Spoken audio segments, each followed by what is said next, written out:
I never knew silence could be this loud. The clinking of silverware, the murmur of conversation, the occasional burst of laughter from another table, all of it felt distant, muted, like I was hearing the world from underwater. But inside me, a storm was raging. Laura stood in front of me, her arms crossed, her lips pressed together in a thin, determined line.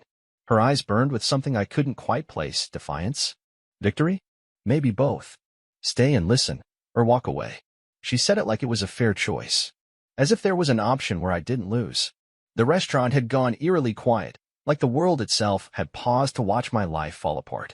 A few tables away, a waiter froze mid-step, his tray trembling in his hands. A couple at the bar turned their heads, their conversation forgotten. I started between us, some curious, others embarrassed to be witnessing something so personal unfold in real time. I swallowed hard, my mouth dry. I should have seen this coming. I should have noticed the signs. But I hadn't. Let me take you back to how it all started. Laura and I had been married for 9 years. Not perfect years, but solid ones.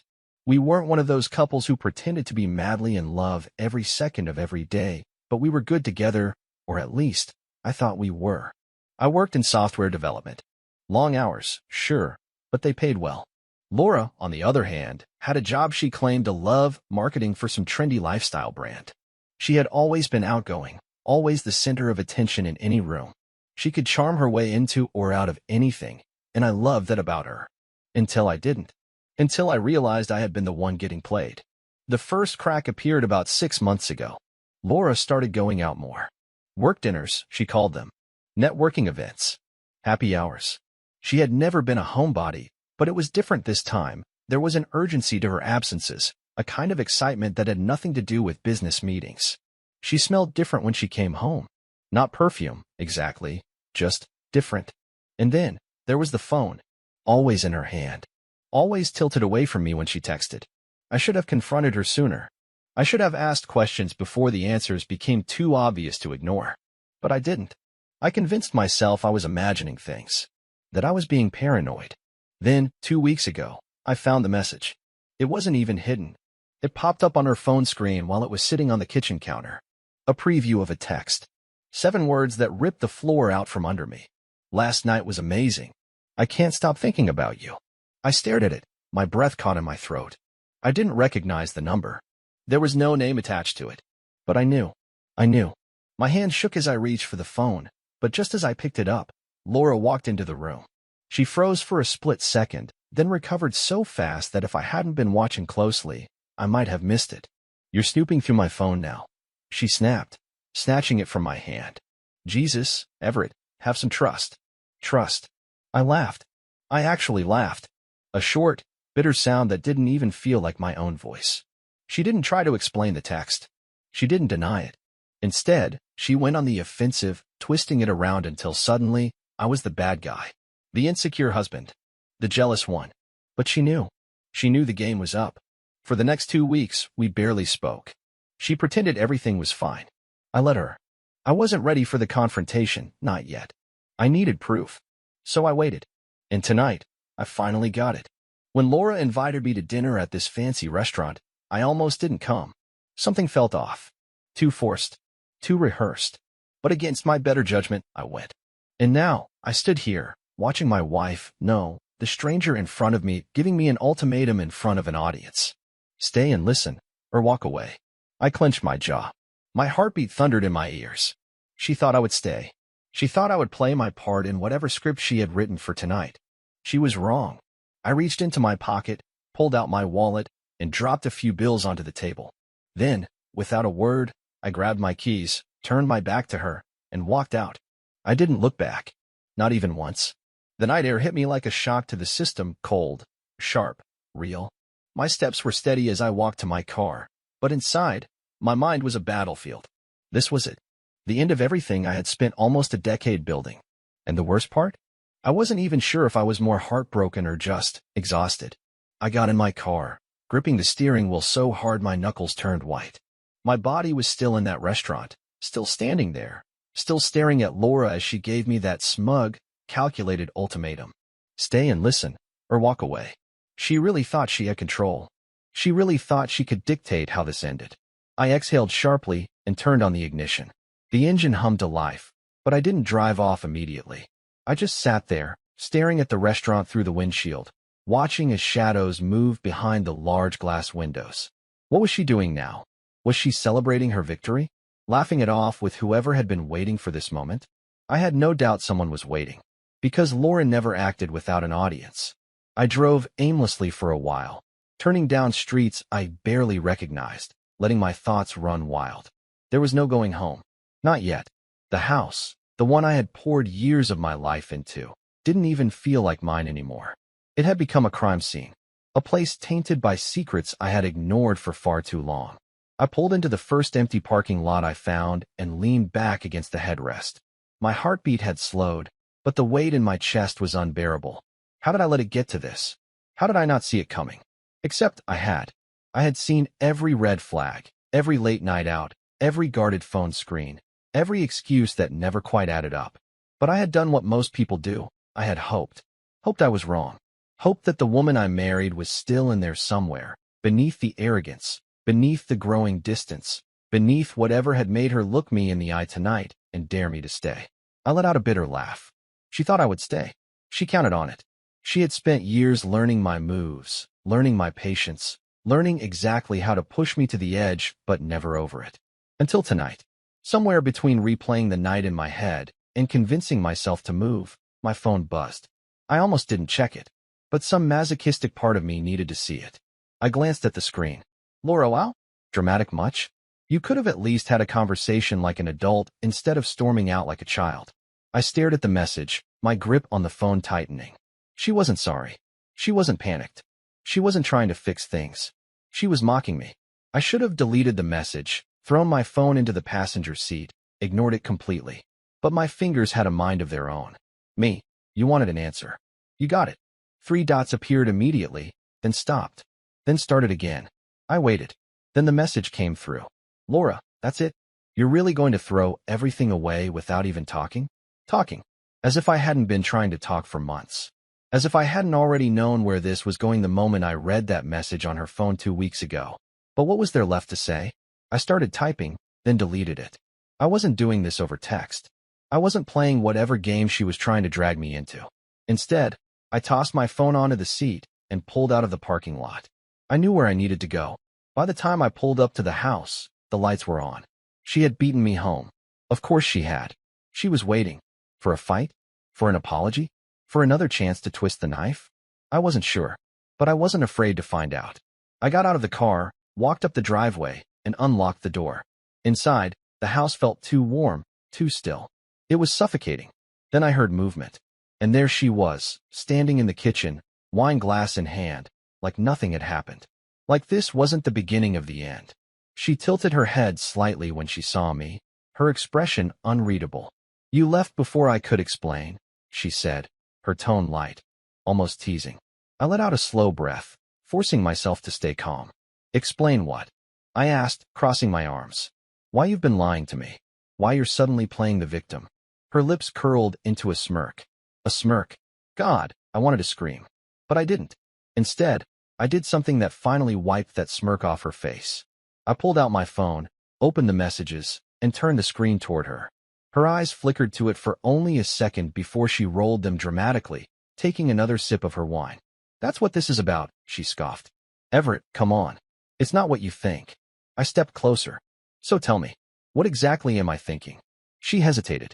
That was all the answer I needed. I shook my head, shoving the phone back into my pocket. You know what? It doesn't matter. Because I'm done. Her smirk faltered. Done with what? This. I gestured between us. You. Us. Whatever twisted game you're playing. For the first time all night, something flickered across her face. Annoyance? Panic? I couldn't tell. She set the wine glass down with a sharp clink. You're really walking away? She said, her voice softer now. I nodded. Her mouth opened like she was about to say something, but I didn't wait. I turned, walked toward the stairs, and headed straight for the bedroom. Because I wasn't just leaving. I was packing my bags. And this time, there was no coming back. There's a strange kind of clarity that comes when you finally stop lying to yourself. As I stood in our bedroom, suitcase open on the bed, that clarity settled over me like a weighted blanket.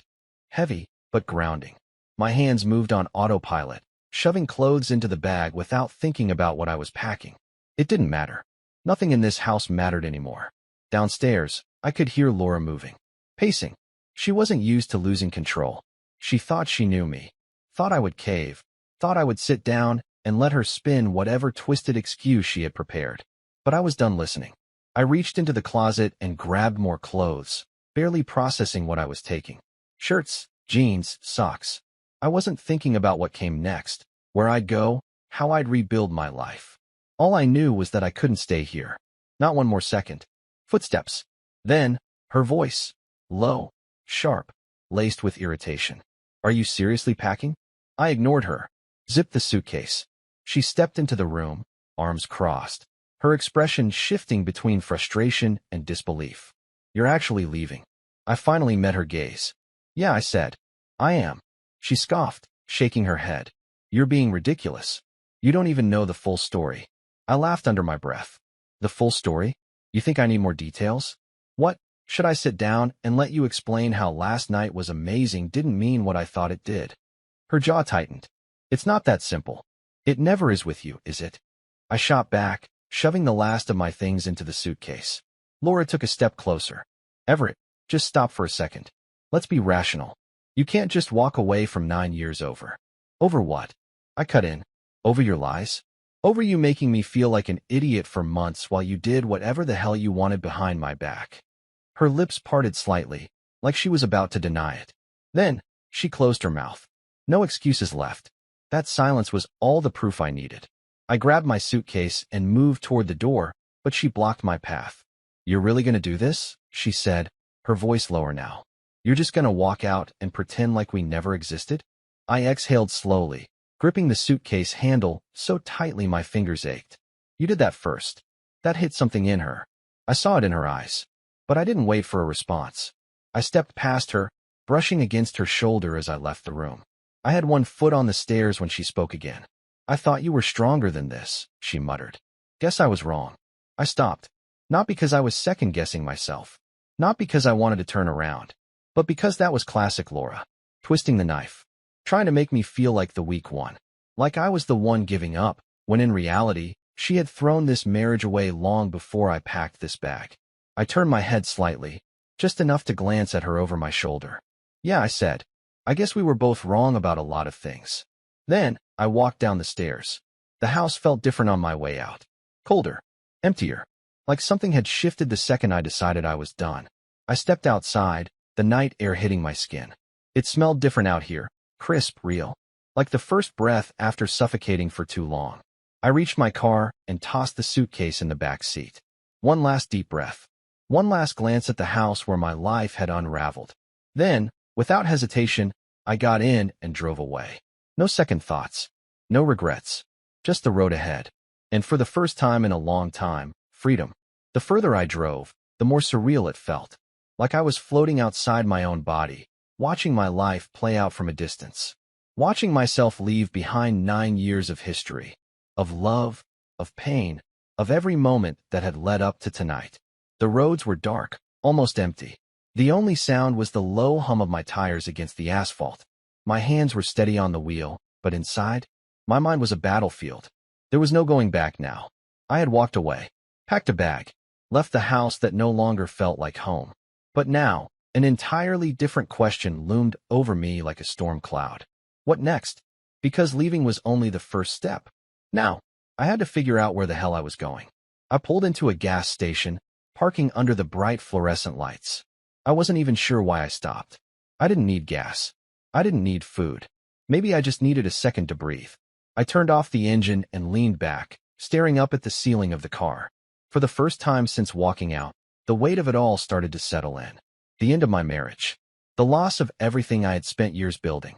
The fact that, for the first time in almost a decade, I was truly, completely alone. A slow, bitter laugh escaped me. Laura probably wasn't alone right now. She was probably back at the house, texting him, whoever he was. Maybe she was already making plans. Maybe she had been making them long before tonight, long before I ever found that message. The thought made my stomach twist. I knew leaving her was the right choice. I knew it, but that didn't make it hurt any less. I reached for my phone, my fingers hovering over the screen. I wasn't sure what I was looking for. A distraction? A lifeline?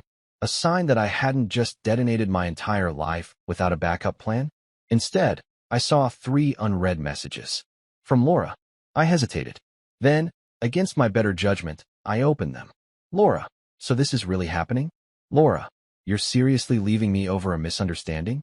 Laura, you're being ridiculous, Everett. If you don't come back, you'll regret this.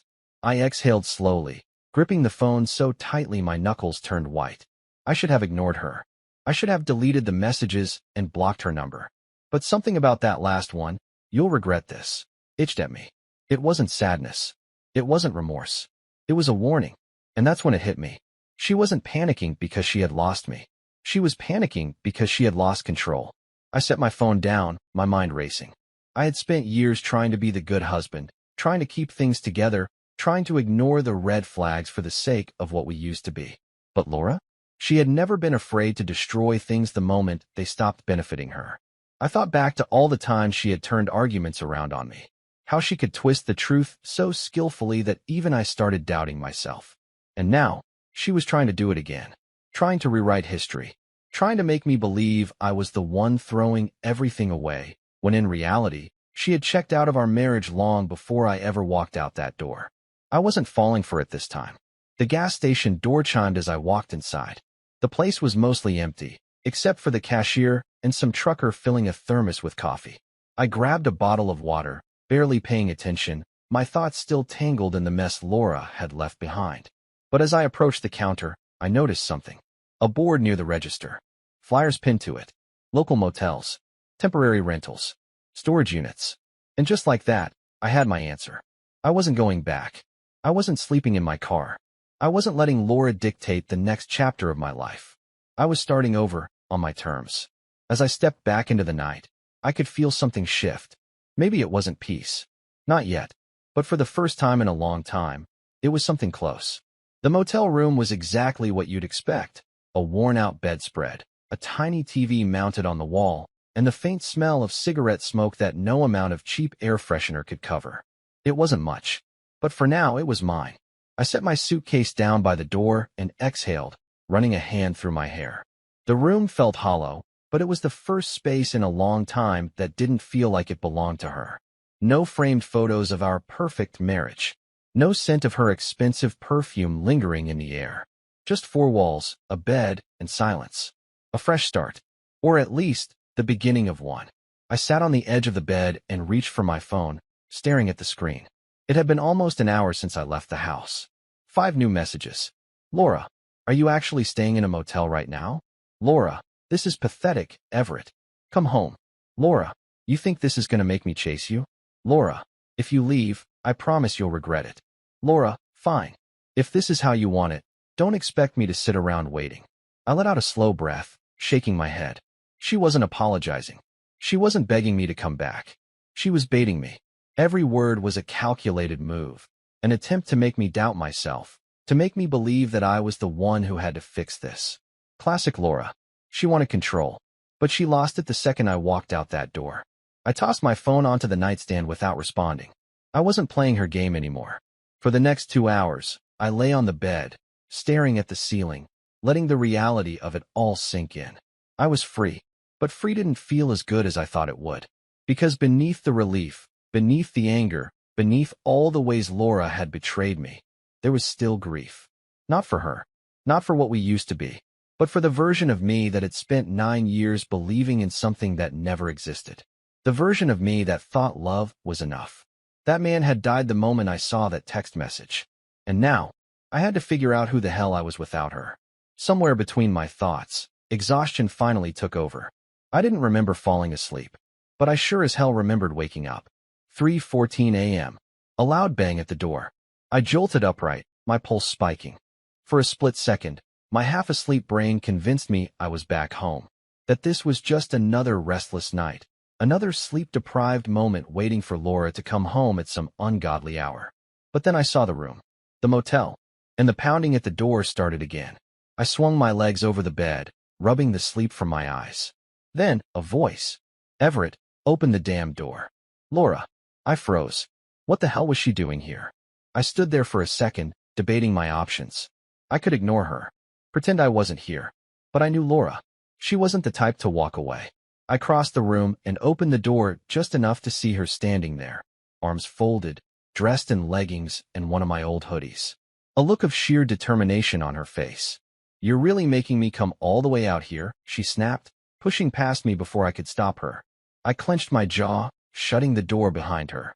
"You shouldn't be here. And you shouldn't be here," she shot back, gesturing to the motel room. "Jesus, Everett. You think running away is going to fix anything?" I let out a bitter laugh. "Running away? That's rich, coming from you."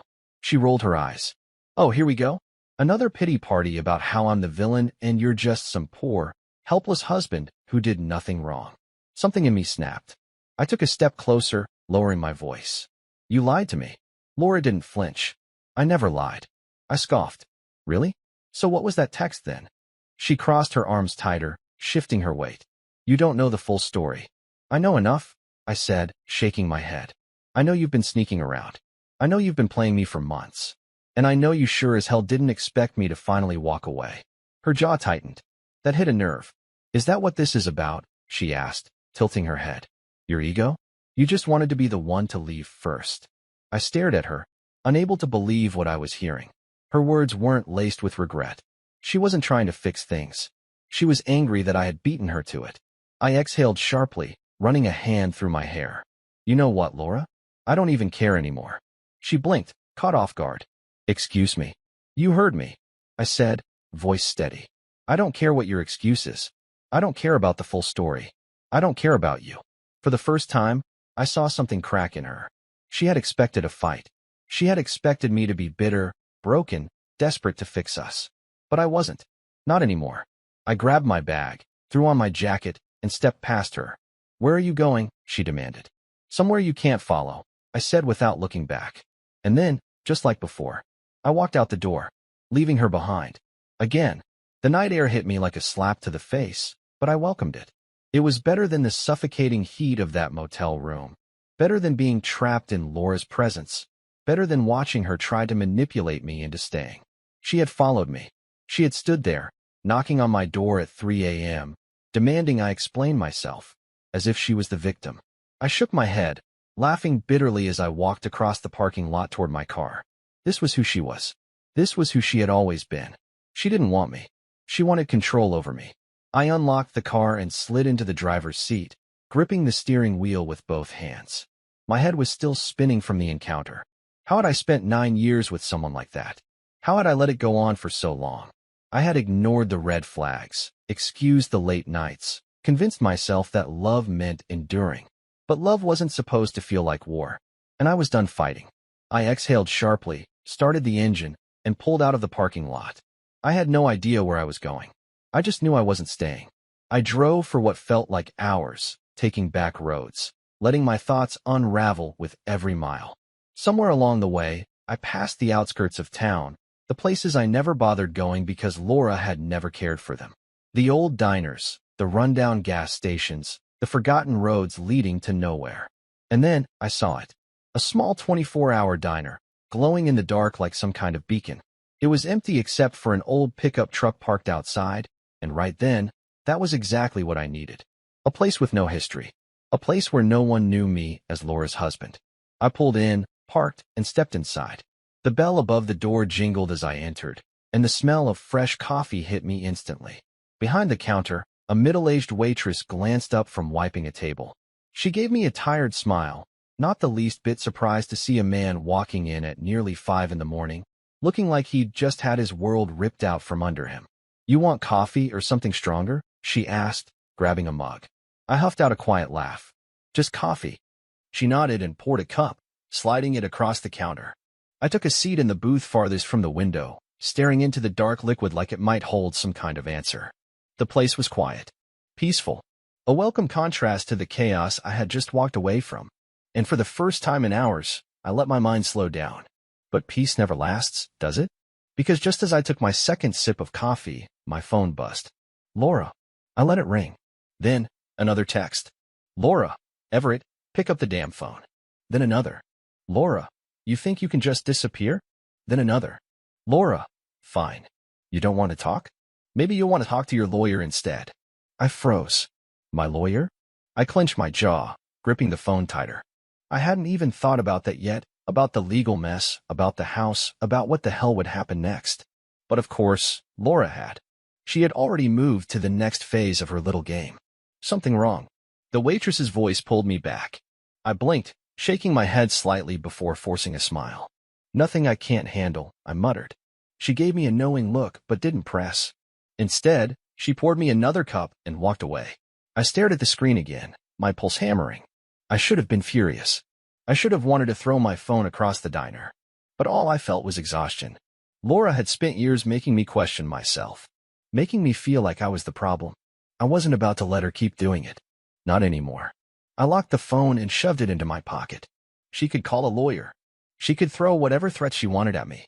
But she couldn't make me care. Because I was done playing her game. I took another sip of coffee, leaning back against the booth. For the first time in a long time, I felt something close to peace. And no matter what Laura tried next, I wasn't going back. I should have felt more. Sitting there in that empty diner, staring at the phone screen, I should have been furious. I should have felt betrayed, broken, devastated. But all I felt was numb. Like something inside me had finally shut down. Like the version of me that had spent years fighting for Laura, for our marriage, had finally just given up. I took a slow sip of coffee, letting the warmth settle in my chest, waiting for some kind of reaction to hit me. It never came. All I had was this dull, suffocating realization. This is who she really is. Not the woman I married. Not the woman I thought I knew. Laura wasn't sad about losing me. She was angry about losing control over me. And now, she was trying to drag me back in. The next message came in just as I was about to set my phone down. Laura, we need to talk about the house. You're not just walking away from it. I inhaled deeply through my nose, exhaled slowly. Of course. The house. The place where I had spent years building a future. The place I had thought we'd grow old in, raise a family in. The place I had been stupid enough to believe was ours. But now, it was just a building. A pile of bricks and memories I no longer wanted. And Laura knew that. That's why she was using it. Because if she couldn't get to me emotionally, she would try financially. I clenched my jaw, rubbing a hand down my face.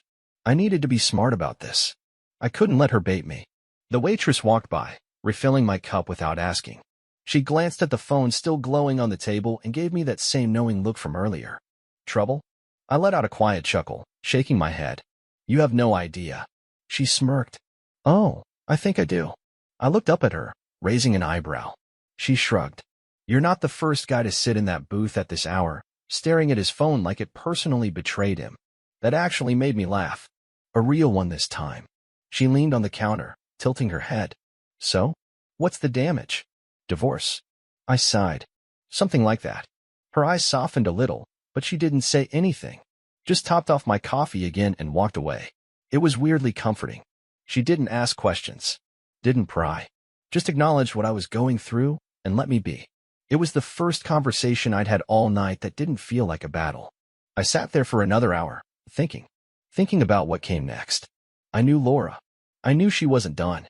This wasn't just about the house or the money. It was about winning. And she would try everything she could to drag me back in. But I wasn't letting that happen. I had spent too much time reacting to her. Now, it was time to take back control. I paid for my coffee, left a generous tip, and walked outside. The sun was just beginning to rise, casting long shadows across the parking lot. A new day. A new life. I took out my phone, scrolling through my contacts. Then, I made the call. To my lawyer. It was time to end this. For good. I had always imagined that if my marriage ever fell apart, it would be some dramatic, movie-style moment. Fury, screaming, accusations flying back and forth like bullets in a war neither side could win. But the truth? It ended with a phone call. A quiet, calculated decision. One that Laura never saw coming. I stood outside the diner, the crisp morning air waking me up more than the gallons of coffee I just consumed. My phone was still pressed to my ear, ringing. 1, 2, 3. Then a click. Everett. My lawyer's voice was groggy. Too early for normal people. But I wasn't normal anymore.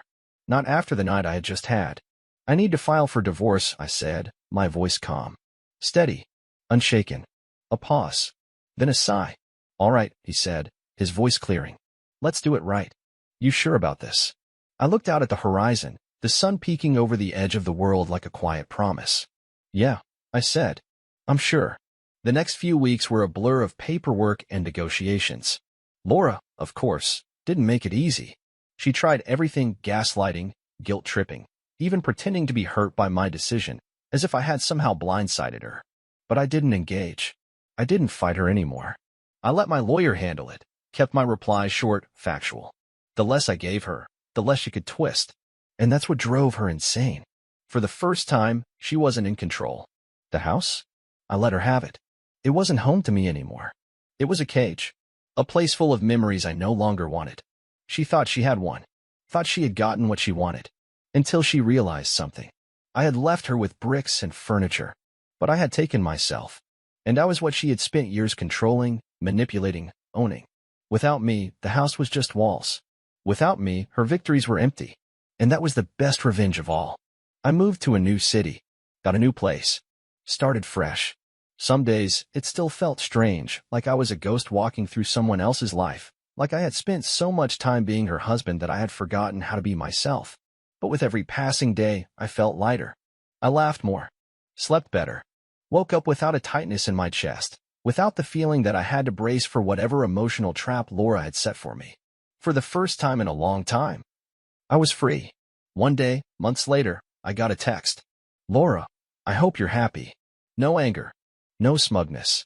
Just those 4 words. I stared at the message for a long time.